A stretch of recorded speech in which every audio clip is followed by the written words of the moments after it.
बच्चों, अब मैं ठोस का नेक्स्ट टॉपिक चल रहा हूँ। उस टॉपिक का नाम है ठोस का वर्गीकरण। ठोस को दो भागों में वर्गीकृत किया गया है। नंबर एक, अवयवी कणों के आधार पर ठोस का वर्गीकरण। नंबर तो जो होता है वो इकाइयों के आधार पर, ठोस का जो इकाई है, यूनिट जिसको कहते हैं, इकाई के आधार पर वर्गीकरण जो मैंने नहीं लिखा है। हम टॉपिक टू टॉपिक चलेंगे जिससे हमें असुविधा ना हो और ज्यादा से ज्यादा समझ में आए और आराम से हम आगे चलें। तो हम नंबर एक, अवयवी कणों के आधार पर ठोस का वर्गीकरण। इसके अवयवी कणों के आधार पर ठोस को भी दो भागों में बांटा गया है। नंबर एक, क्रिस्टलीय ठोस जिसको वास्तविक ठोस कहते हैं, और नंबर दो, अक्रिस्टलीय ठोस जिसे आभासी या अतिशीतलन ठोस कहते हैं। ये इस टॉपिक से पेपर में क्वेश्चन उठते हैं, पूछा जाता है, कभी कभी पूछ लेते हैं कि वास्तविक ठोस किसे कहते हैं। जैसे हम क्लास में पढ़ लेते हैं कि क्रिस्टलीय ठोस पढ़े हुए हैं, दिखाया गया है, और वास्तविक ठोस नहीं बताया गया है, तो पेपर में पूछ सकते हैं कि वास्तविक ठोस किसे कहते हैं। तो हम इसलिए इसका दो नाम बता दिए, क्रिस्टलीय ठोस और वास्तविक ठोस। इसमें भी अक्रिस्टलीय ठोस में भी पूछा जाता है। तीन नाम है, एक नाम है आभासी ठोस और दूसरा अतिशीतलन ठोस। इसका भी दो नाम से पूछा जाता है, कभी कभी अतिशीतलन ठोस के नाम से भी पूछा जा सकता है। तो नंबर एक हम लिखते हैं इसका क्रिस्टलीय ठोस।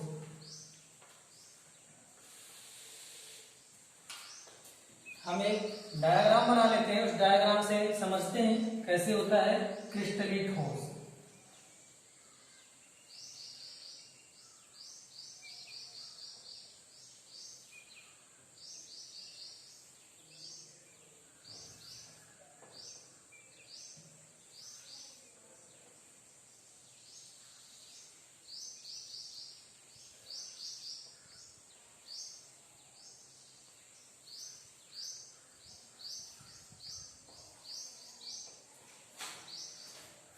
मान लीजिए ये हमारा ठोस है, और इस ठोस में जो छोटे छोटे हमने गोले बनाए हैं, ये अवयवी कण है, इनसे मिलकर बना हुआ है।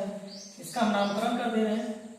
ये हमारा A B A B A B, और ये हमारा हो गया बी ए बी ए, और ये क्या है बी और ए। अब इसके आधार पे आपको समझ में आ रहा होगा कि इस क्रिस्टलीय ठोस के जो अवयवी कण हैं, इनकी व्यवस्था किस रूप में है। तो इसी आकृति के आधार पर हम इसको परिभाषित कर देंगे कि ये क्रिस्टलीय ठोस किस अवस्था में या किस रूप से पाए जाते हैं।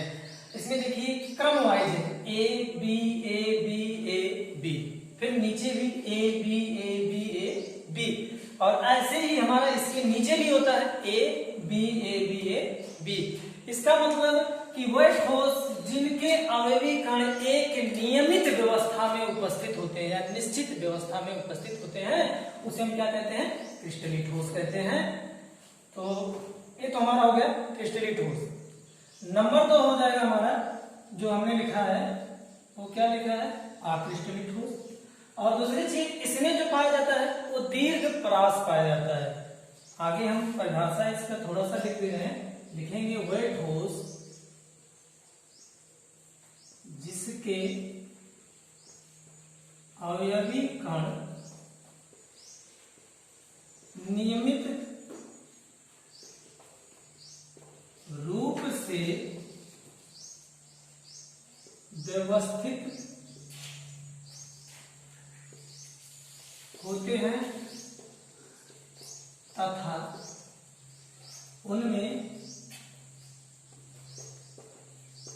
दीर्घ परास पाया जाता है।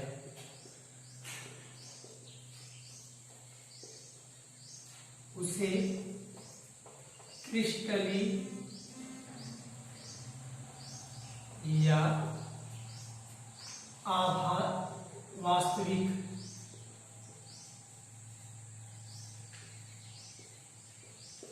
ठोस कहते हैं। ठीक, अभी हमारा हो गया परिभाषा हो गया, वह ठोस जिसके अवयवी कण नियमित रूप से व्यवस्थित होते हैं, उन्हें तथा उनमें दीर्घ परास पाया जाता है, उसे क्या कहते हैं? क्रिस्टलीय ठोस कहते हैं। जब देख लीजिए इसमें नियमित व्यवस्था है, पहले ए है, फिर बी है, फिर ए है, फिर बी, फिर ए, फिर बी, इसी रूप में B A B A B A, ये हमारा क्या हो गया? ये हमारा वास्तविक ठोस हो गया। एग्जाम्पल पूछे जाते हैं इसकी, एग्जाम्पल के रूप में आप दे सकते हैं, क्या हो जाएगा? आयरन हो जाएगा, उसके बाद क्या हो जाएगा? कॉपर हो जाएगा, निकिल हो जाएगा, मैग्नीज हो जाएगा, ये सारे क्या हो जाएंगे? जितने भी धातु आते हैं वो हमारा किसमें आ जाएंगे? क्रिस्टलीय ठोस आ जाएंगे। नंबर 2 हमारा हो जाएगा, लिखते हैं, नंबर 2 हमारा हो जाएगा क्रिस्टलीय ठोस।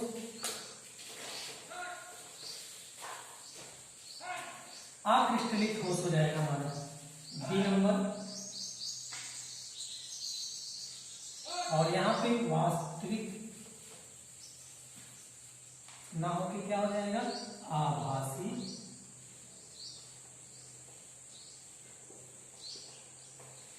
या अति शीतलन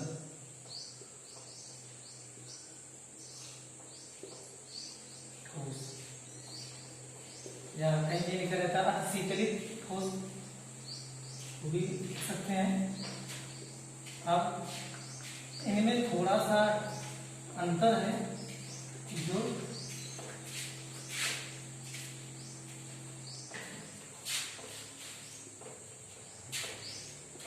देखिए, अब एक डायग्राम आप सब लोग बना लेना, क्योंकि आगे आपको काम आएगा।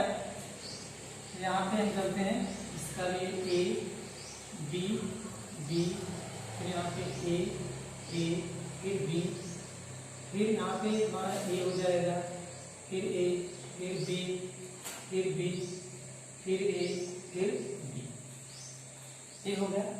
अब आपको पता चल गया होगा कि इस आकृति के आधार पर, ये भी ठोस है एक प्रकार से, इस ठोस के आधार पर आपको पता चल गया होगा कि इसमें जो अवयविकण को मैंने नामकरण कर दिया ए बी के नाम से। आपने देखा होगा कि इसकी व्यवस्था में कोई क्रम नहीं है, कोई निश्चित नहीं है। तो ऐसी अवस्था में अगर पाया जा रहा है तो कैसा हो जाएगा? क्रिस्टलीय ठोस, आभासी ठोस या अतिशीतलन ठोस भी कहा जाता है। तो हम इसका परिभाषा लिख सकते हैं। परिभाषा का मतलब वह ठोस जिसके अवयवी कण नियमित रूप से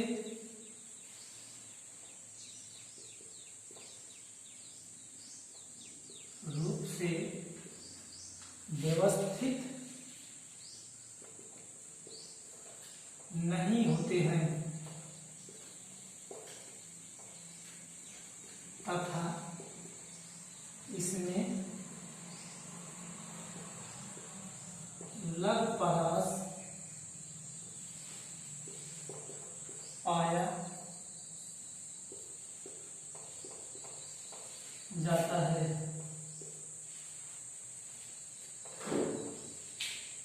उसे अक्रिस्टलीय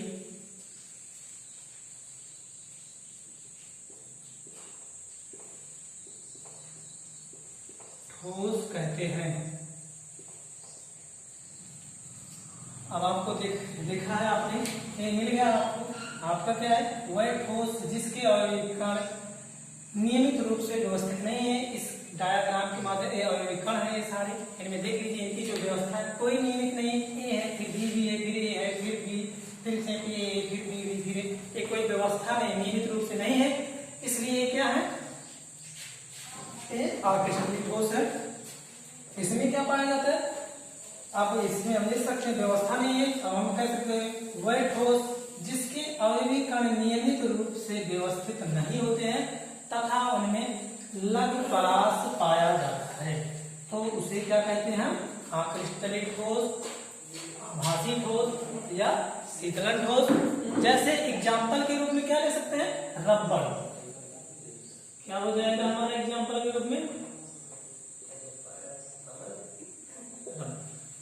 तो रबड़ अभी आप देखे होंगे दो चीज, अगर हम जो क्रिस्टली ठोस को पहचानेंगे क्या है, अगर हम क्रिस्टली ठोस को काटते या तोड़ते हैं तो सपाट, एकदम सपाट कट जाएगा, आपको वहां पर खुरदुरा नहीं पाया जाएगा, एकदम सपाट रहेगा।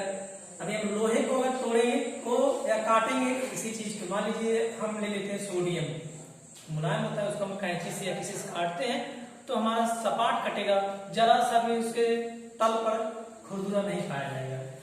लेकिन अगर हम रबर के टुकड़े को काटते हैं, किसी चीज से चाकू से या किसी से काटते हैं, तो उस टुकड़े पे आप देखेंगे सतह पर हमें खुरदुरा पाया जाएगा, ऊपर नीचे ऐसी स्थिति में रहेगा, इसलिए उसे हम क्या कैसा ठोस कहेंगे, क्रिस्टली ठोस।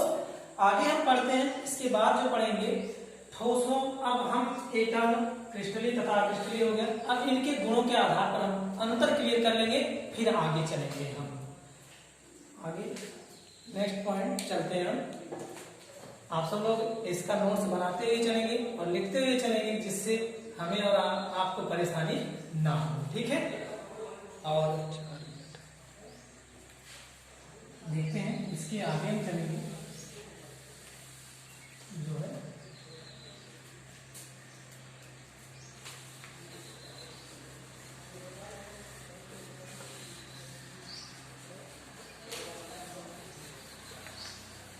अगला हम लिखेंगे क्रिस्टली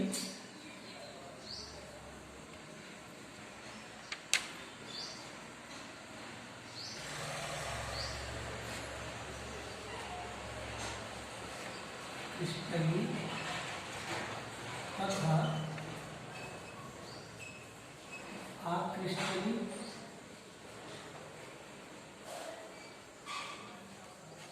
अक्रिस्टली ठोस को गुणों के आधार पर अंतर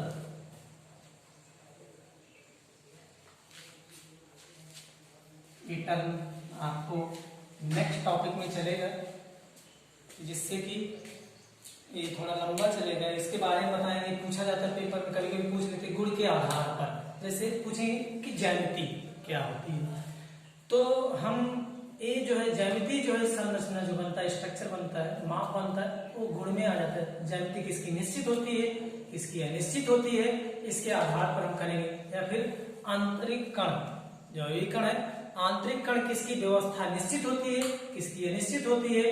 उसके बाद गलनांक, किसका गलनांक कम होता है। अभी देखिए ठोस को हम क्या कहते हैं, गलनांक। ठोस को अगर हम गर्म करते हैं, मान लीजिए सपोज करिए लोहा अगर गर्म करेंगे तो हमारा पिघलता हुआ चला जाएगा, एकदम तरल पदार्थ में आ जाता है। लेकिन जब हम रबर को गर्म करेंगे तो उसमें कुछ न कुछ आंशिक रूप से क्या कण उपस्थित होते हैं, मतलब एक निश्चित गलनांक नहीं होता है। इस तरह अवयवी कणों की व्यवस्था जो होता है उसके बारे में हम जानेंगे, वो व्यवस्था कैसे होती है। तो हमने अभी इसके नेक्स्ट टर्म में लगाया है व्यवस्था जो होती है। गुण क्या होता है, गुण में आ जाएगा व्यवस्था, और अंतर में क्या हो जाएगा, अंतर में इसमें हो जाएगा कि इसमें दीर्घ परास होता है और इसमें क्या हो जाता है, लघु परास हो जाता है, जो है। और आप लोगों से निवेदन है कि आप जो है, जो मैं पढ़ा रहा हूँ इस टॉपिक्स को नोट्स बनाते चलिए। भविष्य में आप यहाँ 12 से लेके आगे की क्लासेस में भी आपका काम आएगा, और इससे बोर्ड से भी रिलेटेड क्वेश्चंस आते हैं, तो इग्नोर मत करना। हमारी तरफ से आप सब लोग इसे नोट्स के रूप में लिखते रहना। धन्यवाद।